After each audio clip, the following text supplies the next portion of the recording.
Hello, and welcome to Sperry Sports. I'm your host, Devin Walsh, and for today's segment, we will be discussing the day in the life of an athlete's diet. I am joined here today by the wonderful and lovely, talented personal trainer, student athlete, and tennis player, Kat Mangan. Welcome, Kat. Thanks for having me. Today, we will be discussing the day of the average day in the life of an athlete's diet. Ooh.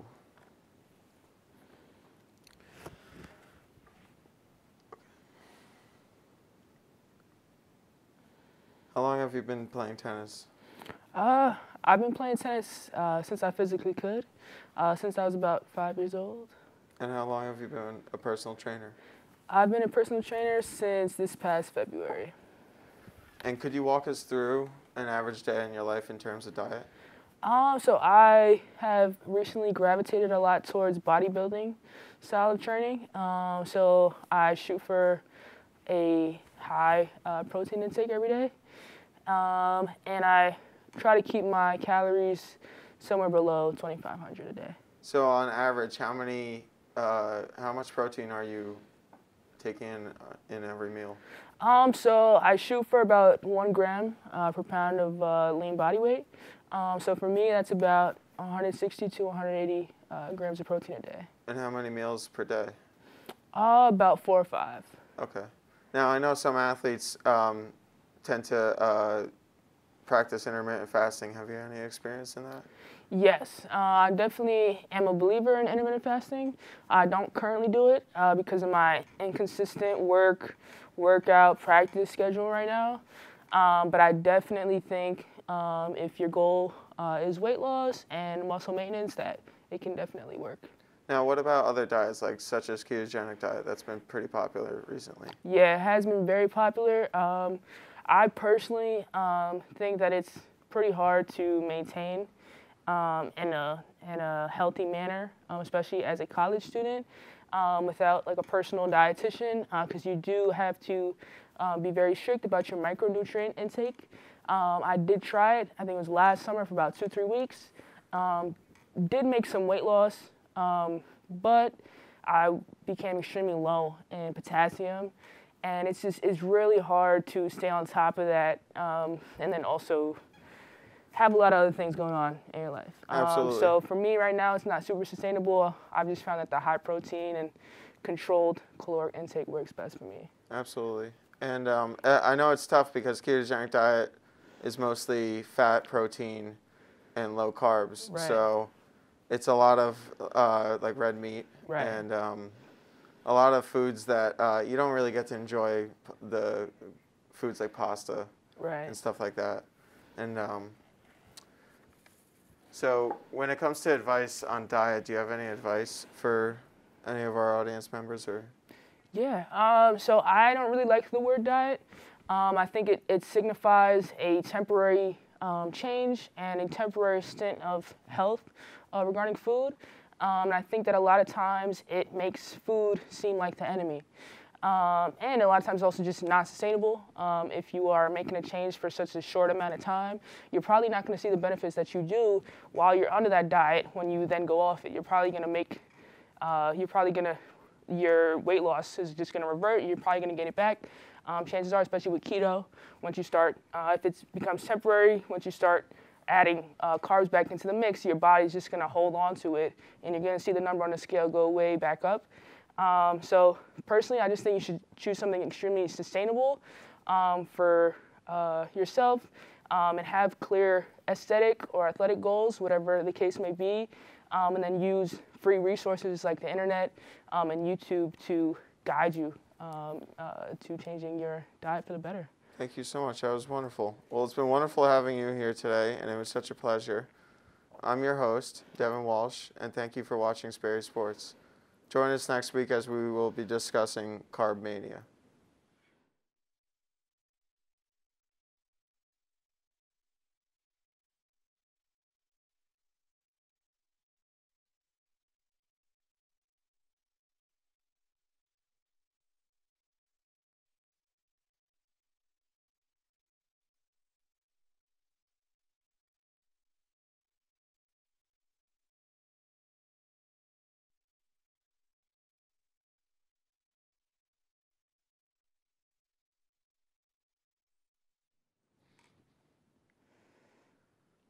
Hello, and welcome to Sperry Sports. I'm your host, Devin Walsh, and today we will be discussing the average day in the life of an athlete's diet. I'm joined here today by the wonderful and lovely student athlete and personal trainer, Kat Mangan. Welcome, Kat. Thanks for having me. So what sport do you play? I play tennis here. How long have you been playing tennis? I've been playing tennis really ever since I physically could, since I was about 5 or 6 years old. And how long have you been a personal trainer? I've been a trainer since this past February. And what does the average day in the life of a student athlete looks like in terms of diet for you? So I have been gravitating towards a bodybuilding style of training.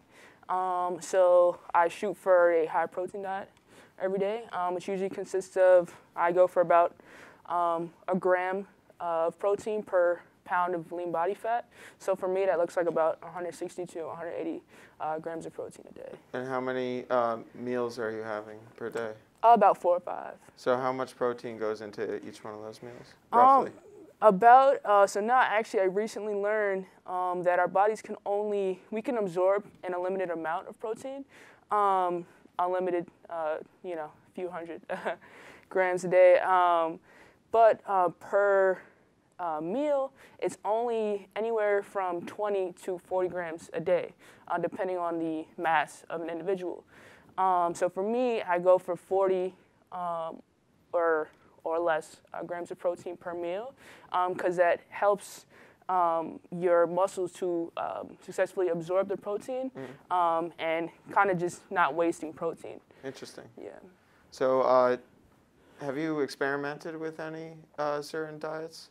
I've experimented with intermittent fasting and keto.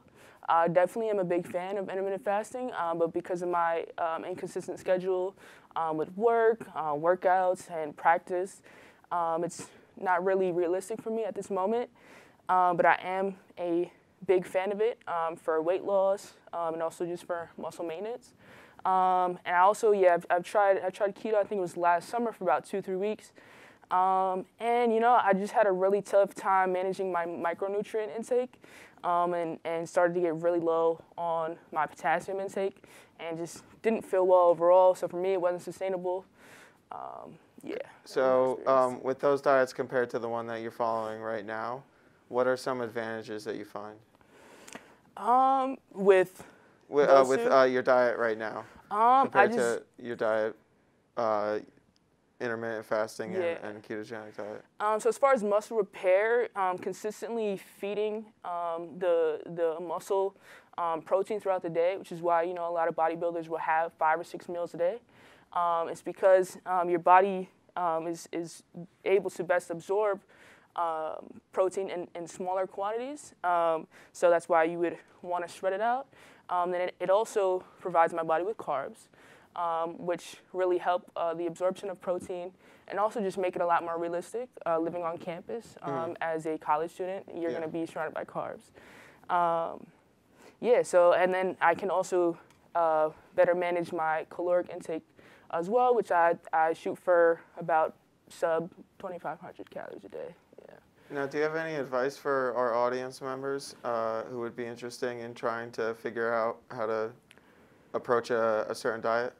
So I personally try to stay away from the word diet because I think it signifies a temporary health change. And I think instead we should shoot for something more sustainable and lifelong, shoot for longevity.